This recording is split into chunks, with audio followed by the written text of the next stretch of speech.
Well, and welcome back to When the Night Comes. I made you to mischief. Let's jump back on in.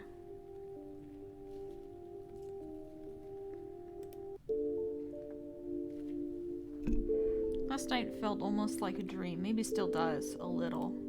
I smiled to myself, feeling him watching me before I even opened my eyes. I brushed my fingers over my throat, tracing the bite, two perfect marks that connected me to him, to Finn. Are you okay? Body thrones with awareness, proximity almost overwhelming, and everything feels different. I cleared my throat, not knowing what to say. I am okay, more than, in fact, but overwhelmed maybe. Overwhelmed that I could possibly feel this way about someone. Opening my eyes, turning my head on the pillow to look at him. It's annoying how good he looks. Flawless, in fact, minus the mess his hair has become thanks to our well. I tried to brush my thumb over the skin underneath his eyes, discoloration gone, not an imperfection in sight. Your eyes are still gold. He leans into my touch, the long, dark lashes fluttering closed. I suppose you're just as special as I always assumed then. Not human, you mean. He carefully catches my wrist, his bright eyes flying open to meet my gaze. He shakes his head, a devastating smile hooking the corner of his mouth. Human, just different. He says it with such conviction I can't help but believe him. You're Raven. I smile at the simplicity of the statement. I suppose I am. Finn edges closer, and I fit against the curve of his body perfectly. He curls his fingers in the sheets right over my heart as if seeking out its beat. It sings through him, a helpless flutter every time he touches me, every time he's near. What he said about feeding on someone is true. There's a new familiarity between us now. Almost as if I can anticipate his next move, his thoughts. Tell me what you're thinking.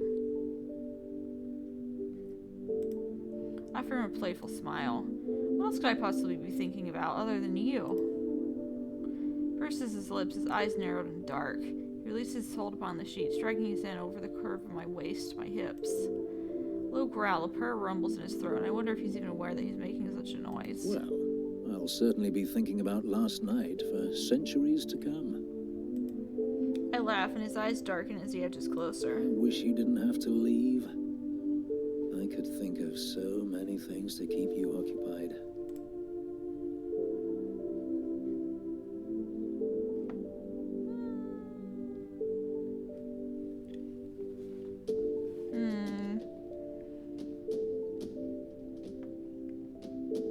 Yeah, I'm gonna click this. Again, sorry in advance if you're watching this, mother. I fed my fingers through the tangles of raven hair, gently tugging, feeling the coolness of his body settling against the warmth of my own, a perfect contrast. Surely it isn't morning yet. We have time, don't we? Finn tilts his head this way in that fainting contemplation. Without responding, he kisses me with softly parting lips. Each kiss melts so effortlessly into the next, slow, warm, and with the barest hint of shiver. Finn leans back against the headboard, tugging me after him and into his lap. His knees come up, strong arms and thighs and chest forming a fortress around me. Dark sheets fall away, and all that remains is a delicate drag of iron fingers as they trace the dip and curve of my spine. The mood easily shifts from sensual to something desperate, and it feels like nothing can touch us while we're ensconced in the quiet darkness of his underground of quarters. His laugh is dripping with sin, and when I arch against him, my thoughts loud, detailed. Finn might be dead, but he makes me feel more alive than I thought. He kisses the place where he marked me, nuzzling with the cool tip of his nose. Losing myself in Finn has quickly become second nature. The way we fit together, a beautiful and dangerous thing. Dangerous because I can't see how I could ever tear myself away from the impossible comfort of his arms. It is until the door creaks open and Finn grows through clenched teeth when he sees the culprit. Or culprits. Finn wraps a sheet around me and removes me from his lap with startling ease. He drags a palm over his face and through his hair. What do you two want? Two figures emerge from the darkness of the corridor, white eyes peeking out around the doorframe. Sorry, Finn. She insisted you were alone. Raven squeals with delight as the blonde-haired girl firmly elbows her in the ribs. You do look cozy. She waggles her eyebrows suggestively, and Finn hurls a pillow at her, a poorly stifled smile curling at the corner of his lips. Unless there's a life or death reason that you're here, then I kindly ask you to get the fuck out.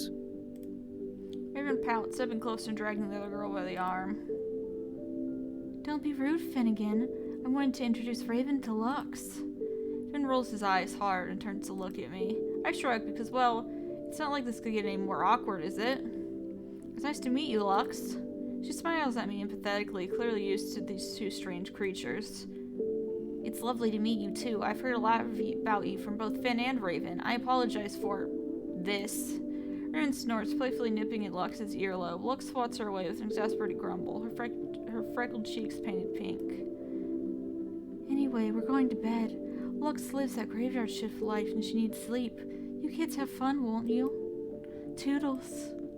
Lux smiles at us once more, waving politely as she's yanked out of the doorway. I can hear her scolding Raven in the corridor, but their joint laughter echoes off the old stones as their voices disappear. Well, then flops back into Matrix and sighs dramatically and unnecessarily. You've probably come to expect such things now, I suppose. I do apologize for, that, though. I snort, settling into his side, my head resting perfectly in the crook of his neck. It's fine, I guess I really should think about leaving now anyway. His pout is impressive, and I watch as he reluctantly rolls away from me. He made a sculpted to perfection, and there's this tantalizing expanse of dark hair that covers his chest, winding down between the elegantly poised sharp wings of his hip bones. He catches me staring, and I jerk my hungry eyes back to his face, my cheeks flushed hot. Then offers me a crooked-ass smile. Smug, smug, smug. Can I help you? Probably yes. He laughs and the sound snaps me from my daze. Come, I'll help you find your clothes. I sigh, curling my toes against his soft sheets, reluctant to face reality. If you insist. He offers me his hand, ever the gentleman, as he tugs me from the safety of his bed and into his waiting arms. Nothing on this wretched planet could stop me from getting you back in my bed, Hunter. We have time. Plenty of it. It's a nurse promise, satisfying, one that makes the thought of heading back to the terrible and unavoidable mission far less terrifying. He takes my chin between forefinger and thumb, his prosthetic glowing brightly. If I weren't so distracted by the way he's looking at me, I'd say it was thrumming in tune with my heartbeat. I love you, Raven. Parting kiss is desperate, heady enough to tilt my world on its axis, but a cool hand against my jaw steadies me when we part. I love you too. Next 2 days felt surreal as I relayed my encounter with James to those who most needed to hear. The revelations were met with both shock and horror, but mostly anger. Unsurprisingly, we all found ourselves with the very same question heavy on the tip of our tongue. Why? I can't deny that the world we live in is a terrifying and uncertain one, but it's all that I know, all that I have ever known. Finn tells me that even before the revelation day, there were unexplained disappearances. Murders, grisly things found but never spoken of. Corruption is inevitable in organizations such as this one, for something so profound and nefarious to be going on right under our noses. I can't help but wonder if the ends justify the means in this little scheme that started in the brain of our leader. The cost is so high, the loss is vast and heartbreaking. Exactly when does it end? Where does the line get drawn when the divide between what's right and wrong is so very blurred? Would it have been safer for all of us to live in ignorant bliss all this time, or would they have overrun us eventually anyway? Maybe, but these are the cards we've been dealt, and Harold Addington has a dirty hand. I'm still biding my time trying to gather any final scraps of information while I wait for word that Harry has reappeared. As I do most days, I walk the town from one end to the other. Lunaris is easy to patrol, as small as it is, and the townsfolk seem almost relieved when I pass by. Enforcers have become such a suffocating presence here lately, and every time I encounter one, I can't help but feel I'm being watched. Are they all in on this? I find myself in the woodland at the edge of the graveyard, the sun shining, but the air cold and crisp and cold. The sun crunches beneath my boots, and I see a path of destruction as I walk into the open clearing. Anyone else would be alarmed to see the destruction I find, would likely suspect a creature had been the one to carve jagged welts into the trunks of the trees, but I know what caused this, and it was certainly no creature. I find her a little further in, kneeling in the dirt, her head bowed. Besides her are 2 pieces of what was once a training staff, cracked down the center. I approach quietly, and when she looks up, I see a blankness in her eyes, her expression sour. Piper. She forces a smile, her chest heaving with labored breaths, sweat slicking her flushed skin. Raven! She hauls herself from the ground, kicking aside the splintered wood with a grunt. Then she retrieves 2 intact staves from a bag nestled in a pile of overgrown grass and holds it out to me. I know you've come to talk about deep shit, so how about you humor me and let me kick your arse while we're at it? I keep my gaze fixed upon hers as I take one of the staffs from her. So cocky. Piper shrugs, nonchalant and definitely cocky. You know I'm right. Our staffs meet with a solid thwack, the sapphire eyes meeting me head on as Piper lunges forward with a grin. She's hyper-focused, strong, and I match her blows for powerful blow with ease. Why are you out here? There's a training room back at the headquarters. Piper rolls her eyes, wiping sweat from her brow with the back of her hands. The less I'm around those traitorous idiots, the better. I cannot hold my tongue as well as most, you see. She launches herself forward again, and I have to step back a few paces when she pushes against the pressure of her crossed weapons. I lose my purchase against the muddy forest floor, skidding, and then she's drawing back, swinging again. Shit. I'm used to one-on-one combat, used to the intricacies of it, but Piper is no creature, and it's been a hell of a long time since I sparred with one of my own kind. Her staff makes a solid arc towards my legs. In a faint attempt at darting out of her way, I find myself falling in an elegant sprawl. The world tumbles until it reorients itself when I land on my back, my head tilted back to see Piper standing above me with a far too smug smile upon her face. The hilt of her staff just barely grazes the arc of my very exposed throat, and I weigh out my options very carefully. Gotcha!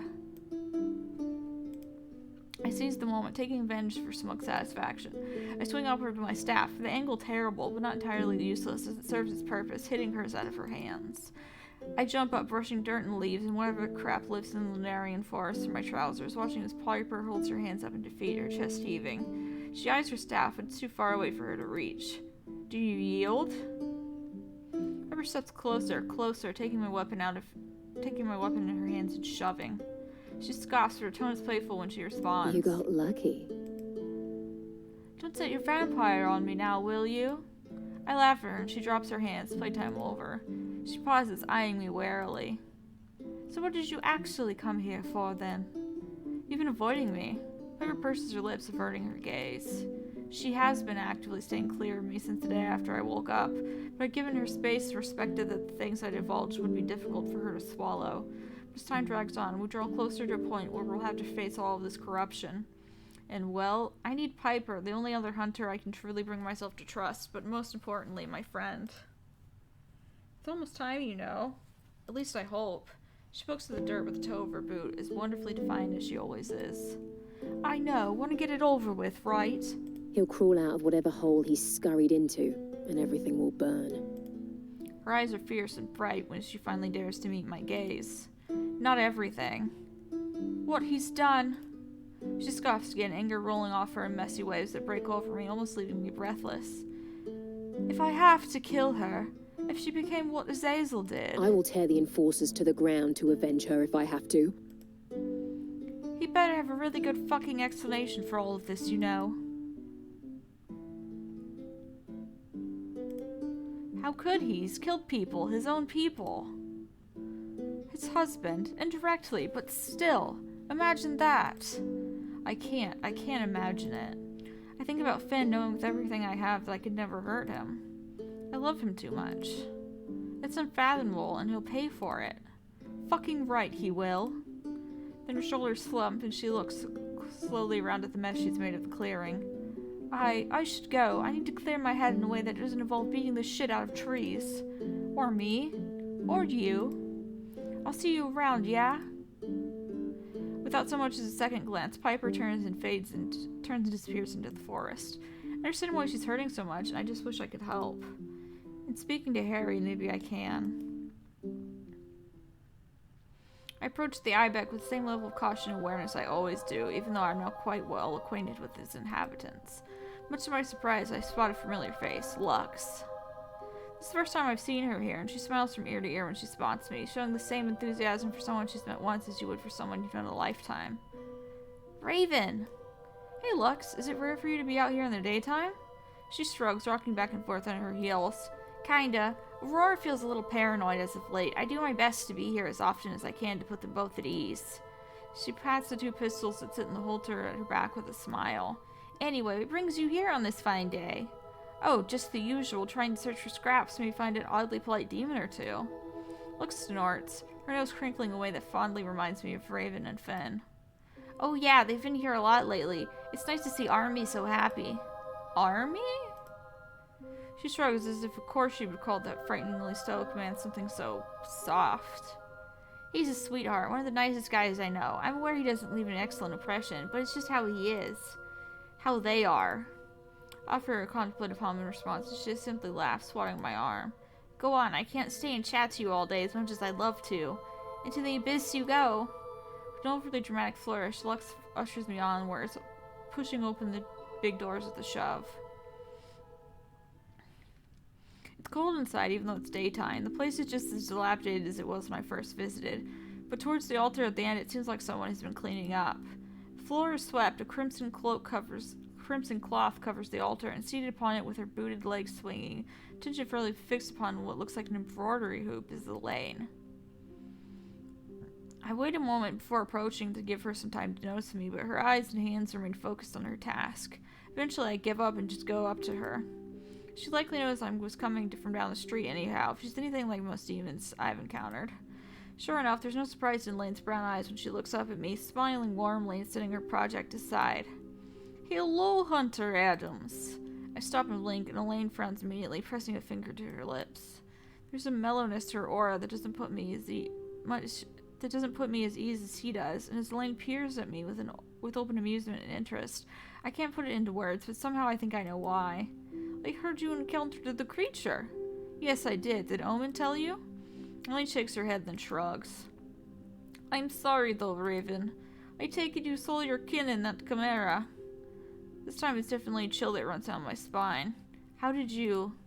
No, I've heard it crying and felt its presence strange. I didn't investigate, though. Elaine covers her mouth with her hand. Her brow furrows as she stares at the red cloth beneath her seat. I didn't think it was your target. It was sad, not dangerous. You heard it cry? When? A little while ago now. It was a very sad thing. If it were once human. I quickly put a hand to my lips. No one knows that detail yet aside from those I've told, and Lux is just outside the door. Elaine blinks at me slowly, calmly. She tilts her head to the side, to the left and the right, sizing me up. Then she exhales. Is that disappointment or sadness that I sense? Are you looking for Ullman? There's a distinct and uncomfortable feeling the more I talk to Elaine, the more likely she'll get upset. The feeling is accompanied by the gut-deep knowledge that the princess is not like the prince. She wears a human glamour as firmly and easily as Owen does, and their eyes have the same kind cast. But she looks at me like a demon looks at a mortal, and I don't know if I want to see the version of me that's reflected in her eyes. Not right now. Not with Harry and what he's done weighing on my soul like a stone-hard burden. Yes, do you know where he is? Stay here. Elaine hops off, grabs her embroidery hoop, and ducks into one of the side rooms. As the last flash of her tail vanishes, the front of the temple also changes. Clean, swept stone floor becomes dusty and cobwebby again, save the imprint of her boots on the ground. The altar turns to its dusty state, and the red cloth thrown over it just straight up evaporates. An illusion. I didn't even notice. I didn't even sense that there was anything wrong with the large swath of the room. Before I can dwell too much on how Elaine managed it, a familiar figure emerges. Omen gives me once over as he approaches, and the expression on his face is sincerely, almost insultingly sympathetic. You didn't come to pray. No, I didn't. He looks at me again, tail swaying gently. I want to tell him my purpose myself so he won't have to guess, but the words don't come out. Because I don't know. At this point, I'm just wandering aimlessly, trying to kill time, to avoid the inevitable. Elaine is gone, but I don't know what I can tell Owen that I haven't already, and I don't know if I can put the questions I really have for him, for anyone, into proper words. Raven, my sister told me you were looking for me. Something like that, yes. I study Owen for a moment. Compared to Elaine, he's closer, maybe even truly comfortable around me. But I shouldn't forget he's not one of us. I must apologize. Owen blinks and inclines his head. The words come out of nowhere. Even though I'm not so sure that it was wise, I've let them out, but he doesn't seem surprised. Whatever you want to apologize for, it's not necessary. I caused a disturbance when I came here. That much I can't deny. All to be free from my father. I thought that only I would suffer the consequences, not that it would affect others so severely. I was a fool. Powerful things always break something else when they attempt change. You're not responsible for the things Harry did. Thank you for saying that. Still, I put this trouble before him. Maybe he wouldn't have been driven to these means otherwise. I frown at him, not because I completely disagree with him, but because it does make me wonder. I've rarely had the chance to converse with beings so old. Demons in particular have always existed closely to human history. Would it matter if you hadn't and he did? Or wouldn't it have, because this is what he's capable of regardless? Owen blinks slowly, his head tilted in an almost natural way. He folds his hands and studies me for a moment, then looks at some point past my head. There's a faraway look in his eyes that makes me think he's reminiscing, and what I wouldn't give to be able to read his mind. I think you ask a question meant for a hunter. You destroy creatures when they hurt others, but you must know that all creatures are capable of harm and of evil. Is it wiser for you to kill someone because of its potential to do harm, or kinder for you to not bet its life on your fear? Either way, I don't think this is what you really want to know. That's for me to decide. He's no longer smiling, but there's something in his eyes that's speculative now and more like respect. My sister and I have friends in this town. People we love in this town. We have things to lose. You have my promise to help when you need it. And I have faith that you'll make the right choice. Whatever your definition of right is. Are you not worried my definition will be different from what you hoped? Maybe. But I'm sure you'll do whatever you think best. I think you're kind. And if you weren't, maybe you would have hurt less about all of this. Thank you. Omen tilts his head this way, then that, contemplative. Few seek the advice of a demon. Fewer take it seriously. I wonder if it's fate that I'm here. This place has taught me so many things. You're a prince of demons, wouldn't you know? I would need much older eyes to see something so vast. My father would know. Perhaps it's why he doesn't understand why I love your kind. Your fragile, flowing world. Your lives so short they could be measured by seasons, as I do. As Alcar puts it, it's his fucking loss. I just started to laugh hearing the words spilt from his lips. Definitely Alcar's influence. Damn right.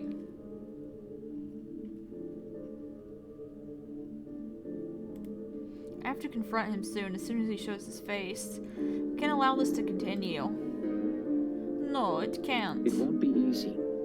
I'd rather you not have to stand before him on your own with no backup. I suspect August will be present. They need closure more than I do. But I don't think you should do anything anyway. If you're sure? I'm sure. Harry's an old, wily soldier. I'd rather not confront him with him knowing that I have your ear. If he doesn't know of our involvement already. But I won't do it unprepared. You have my word. I should go. Shaking my head, I step away. And then turn and head for the door. Suddenly the church feels too oppressive. I have to get out, clear my head. Think. Though I know with a faint feeling of dread which way my choices will lead. I feel Omen's eyes on my back until the door closes. Alcar is waiting for me outside the temple, much to my lack of surprise. For the sense he's been keeping an eye on me more than usual since the encounter with the creature. My thanks. For? I might have been convinced that I was mistaken if it were not for the pout and defiance on his face. Stifling a grin, I raised my hands in a gesture for peace instead. No need to poke the sensitive wolf today. Waiting for me. I take it you want to talk? Assuming a hell of a lot, aren't you? But you're right enough. You're about the only exciting thing left in this goddamn town. And the whole... He gestures vaguely in my direction. I can't quite get his meaning. I'm not entirely sure Alcar himself knows what he means either, because the expression on his face is one I can't read. One of the many things I've learned about the half-lycan is either he won't lie or he's hellishly bad at it. It reminds me of the folktales of wolves as betrayers and deceivers. Even now, not just surrounding Alcar, I wonder if those who told the folklore mistook wolves for foxes or for their neighbors. Maybe their boss. The whole debacle? Yeah, that. Pause almost awkward. So, listen. I'm no good with the whole emotional thing. That's what Ezra's here for. Ezra's here to handle all your feelings for you, is that it? No, he just self-expresses better is all. Makes the sentimental shit sound more natural, not so awkward and weird. Anyway, I just wanted to ask if you're doing okay. Oh, I appreciate the effort you took to arrive at that question. What do they say? effort shows affection or something. Everything is a mess, I suppose. I'm not just going to let all of that, all of what we learned, go if this is what you're worried about. I didn't think you would. In fact, I trust that you won't. I know you're gonna try to do something about this mess. Something probably dangerous, if you won't, they'll force you into it. He says it with such bitterness, with such certainty, that I know immediately the sentiment must have come from personal experience. I'll do my utmost to prove them unnecessary. I won't be caught dead by anyone else saying this, but if you do, I'd appreciate that. I'm sure you would. He inhales deeply, lets it out slow. So humor me, what are you up to? I look away. Every time someone asks this, every time I ask myself the same question, I hope the answer would come easier by now, that I'd be more sure, but it changes almost by the minute. I'll confront him. I'm a general, know he's my superior. I stop there. Alcar has been remarkably upfront with me about everything, despite his original warning to not trust anyone in this town, including himself. That doesn't mean Hunter's business is for his ears. For his 4 ears. That's an old, easy excuse. In truth, it's more that I don't want to say the words, make them real. That's rough, buddy. I didn't know you were Prince Zuko. Screenshot. I'm sorry. Should you be? He dragged you into this knowing full well you were an easy blame for everything he's explicitly done. Yeah, he sure fucking did, and you won't catch me red-handed doing the same thing. Blaming people not a part of his pyramid of shit. Anyway, that's good. Figured so, but gives me some peace of mind. At least till it actually fucking happens. What would you have done if I said I understand where he came from and side with him? Possibility is ridiculous. My curiosity burns, stings. And if we're already ass deep in this kind of tense talk, what is one more match to the flames? Then you would have been what I expected. I've no faith in hunters, save maybe 2 or 3, and that will change with your stellar example. But from me to you, thanks. Well, I'd better go and put more drinks on somebody else's tab before this town starts missing me. Tell me you aren't trying to drain Finn's wealth within your lifetime. Oh, I wouldn't worry. I broke into the catacombs once just to see how rich our man is. And he's loaded. It's not like the treasure would sit there and marinate if you don't spend it. You could pay taxes. Pay taxes to your boss? He has a point there. I have an appointment to catch with my enforcer anyway. Wow, I'll pray for you. Thank you. With a laugh and a shake of his head, Alcar shoves his hands deep into his pockets and ambles away towards the tavern's direction. I wait until he's out of sight before heading my own way. The sun shyly disappears beyond the horizon as I step into the magic shop, passing what I assume to be Ezra's final customer for the night with a smile. He looks exhausted when I catch his eye across the counter, but he still smiles warmly when I approach. You look tired. So do you. Ezra huffs a quiet laugh, and Coco peeps loudly at him, appearing from between his feet with her usual attitude. He rolls his eyes before looking down at the feline, raising a dark brow at her almost accusingly. No, absolutely not. She chirps at him in return, and I swear she almost looks angry. I'm sorry? Sorry, it's nothing. Then he gently nudges Coco with his foot, and with a defiant flick of her tail, she darts through the purple curtain and into the back room. Cats, eh? He picks up a pile of books stacked by the cash register and inclines his head for me to follow him. I oblige, watching as he pops each one back into its rightful place. How was your day? You feeling okay? He turns, eyeing my side, knowing full well his magic healed me perfectly, and yet still finding the time to worry for me. Though, unconsciously, I still press my hand over the place where the wound once lay, an almost phantom ache settling deep in my ribs, as if my body is aware that there should be something there. Physically, I'm fine.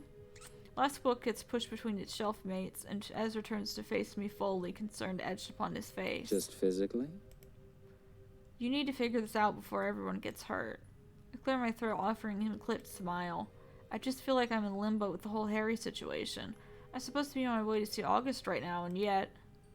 You can't bring yourself to go. I shake my head, letting my hands fall numbly to my side. Still, I fight to keep the true extent of my worry off my face, pretending that the hurt, bitter undercurrents of the knowledge I was burdened with don't leave me feeling nauseous. For now, the only thing I can try to do is be honest, but try to be strong. For them, for all of them. No, I can't. Ezra smiles at me, an almost sympathetic edge to it. I do hope he isn't pitying me, but then Ezra is so very kind that I can't view it as anything other than innocent. Come, let me make you some tea? I nod, actually thinking how I could very much do with a cup of something warm to clear my head right now. I'd like that, thank you.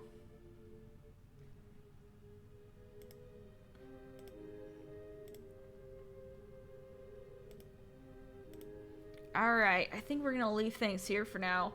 If you're enjoying the video, if you enjoyed the series, if you're enjoying the game, what have you, it would be real swell if you could hit those like and subscribe buttons, and maybe leave a comment if you're feeling generous. And I will see you in the next video. Goodbye!